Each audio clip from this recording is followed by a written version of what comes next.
So Albert Breer claims the Bengals should not take Joe Burrow for granted. And let's talk about this, because this is the most obvious take I've ever heard in my life. And I love how they said Bengals, they said NFL Insider. Bro, you could ask a 3-year-old child on a playground, and he would say the same exact comments.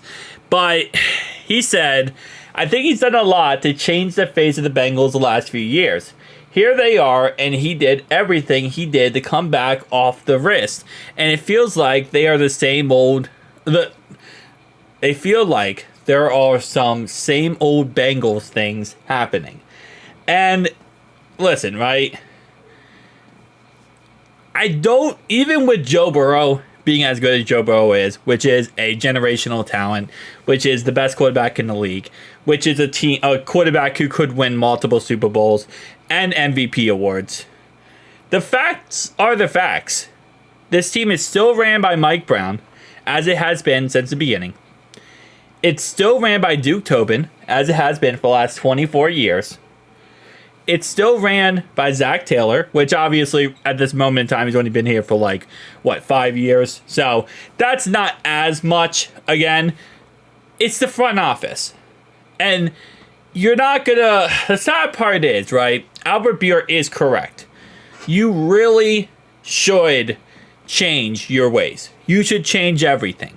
You should clean house, get new front office in there, get new management in there that actually wants to win and puts winning above everything else. And doesn't put this whole, we got to create this family culture that's not about winning, but it's about saving as much money as possible and not having to change anything. And again, that it starts from the top and it goes down. If you really want to stop the same old Bengals comments, same old Bengals things, you have to have Mike Brown sell the team. He has to sell the team to somebody who wants to win, who cares about winning, and puts winning above all else. And that's just the fact of the matter is, right? He's not going to. So we now have to look down underneath of that, right? Okay, who's the next up? Well, we got to fire Duke Tobin. He can't draft to save his life. He obviously, again, he's not even an actual GM. He's a player personnel because Mike Brown doesn't want to pay him as a GM. He wants to pay him less money and save money, so he is not a GM. You have to get a GM in here. And in all honesty, they say this with the Jets, and this is how the Jets are working too. Woody Allen for the Jets, I know there's comments recently about how his son or someone's son is taking control of the Jets or whatever, but reality-wise, Woody Allen is looking for a GM to come in, bring in his coaching staff, bring in his offense coordinators, defense coordinators, and take over everything. It's pretty much, hey, we don't know how to run this team correctly, you do it. You figure this out. You're going to bring in everyone. As the owner, I'm going to be hands off.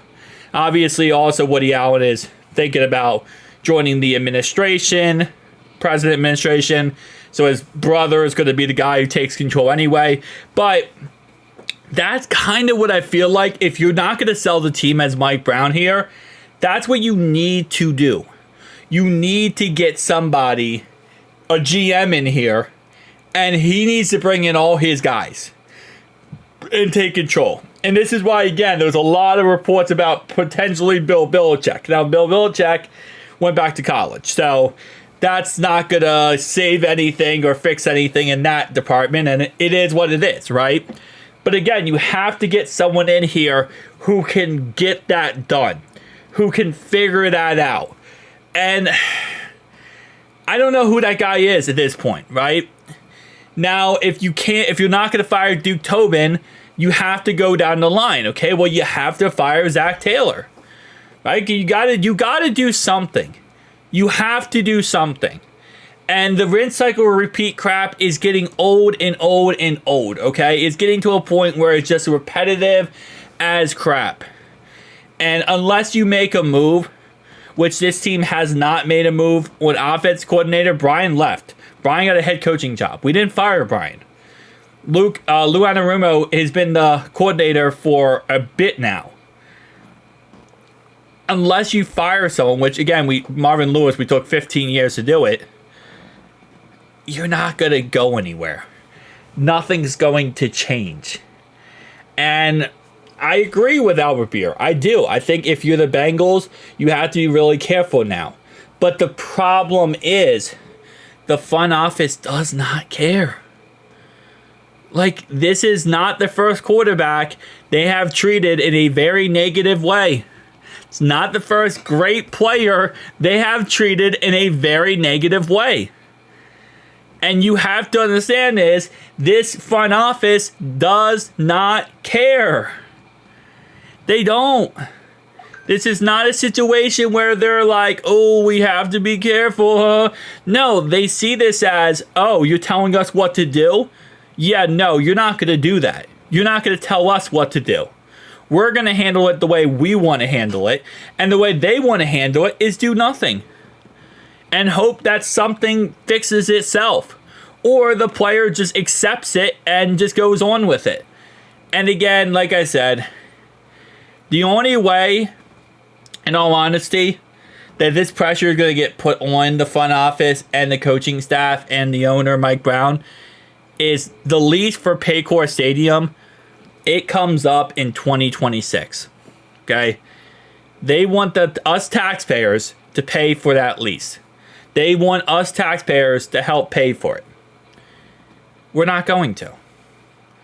And Mike Brown's not going to pay 100% for that lease. He's not. And again, you know, he can go back for Senate, whatever. Oh, I want to make renovations to the stadium, but I want taxpayers to pay for the renovations, not myself. We're not going to pay for it. If you don't fix what you need to fix, Mike, you're not getting any upgrades. You're not getting anything. And if you have a problem with that, sell the team. Sell the team. Get us an owner who can do those things. Because at this moment in time, it's not helping anyone. You're really not. And Albert Breer is correct. Yeah. You're taking Joe for granted. You are. And it's pathetic. It's been what, 4 years now. You still haven't gotten the guys to protect him up front. You still haven't gotten him a defense. You still haven't done the most basic things possible to protect number 9. And it's the age old, man. It's a cycle. But again, they don't want to change. The first step in fixing things is accepting there's a problem. And then you can go through a process to fix the problem, to improve the problem, and to get to a point where you feel comfortable. It's just there isn't a silver lining here right now. And that's the problem. Because the silver lining is so many different directions. It's an issue. So I agree with Albert Breer, but again, this is a take where I feel like, you know, I never thought about making a video about this take, because I think every single person understands this is the take. It's obvious. It's obvious they are. But this is not the first or the last quarterback they'll do this with. It's not. It's just the sad part is this is the best. And it's going to happen forever and ever and ever. Who day, boys? Who day?